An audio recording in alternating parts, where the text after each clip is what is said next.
PSI is always trying to continuously improve and do things better for our customers and for ourselves. So in trying to do that, we upgraded our machine shop equipment by adding a Haas VF3 SuperSpeed mill and a Hyundai L400 LMC 82-inch turn big bore lathe.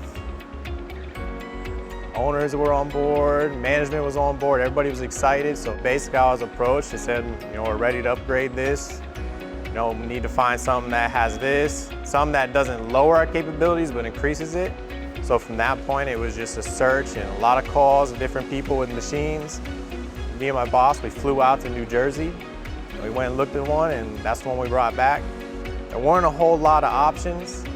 So once we found that one and we went out there and looked at it, that was probably one of the exciting days for me. From the moment we decided to bring that one back, it was electricians. That wasn't difficult getting someone out here. You had to get the floor inspected to make sure it could hold the weight of it. And the riggers, finding the right riggers that could bring it in and the freight. So the whole process from that point where it started to where it got in here was about 3 months.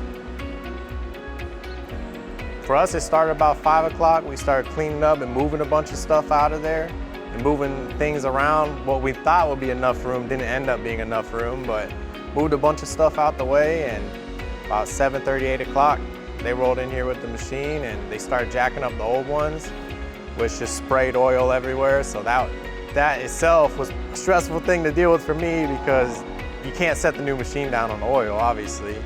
Just clearing space, make sure everyone in there had room to do everything, and make sure the riggers had room so they could get it done as fast as possible and load up the other truck with the old equipment so it can be on its way. I think the only hard part was finding the right people to help us get the old equipment out. That was probably the most difficult part. The equipment that was needed, only a few different places had the big enough equipment to come and pull that stuff out of here for us. We actually had someone that refurbishes them who came in here and bought them from us. They refurbish and resell them. So I thought that was kind of cool that they're not just going out of here and getting junked and never used again. They're gonna go get used by someone else. All in all, it started out very exciting. Midway through is pretty stressful, but the end result was very good. Everybody's very happy, I think, and I'm happy being in there because that's the equipment that I like to run. So I think all in all, it was very smooth. It was very smooth. Didn't seem smooth at the time, but at the end, looking back, like, it wasn't that bad. And now the new machinery is running great.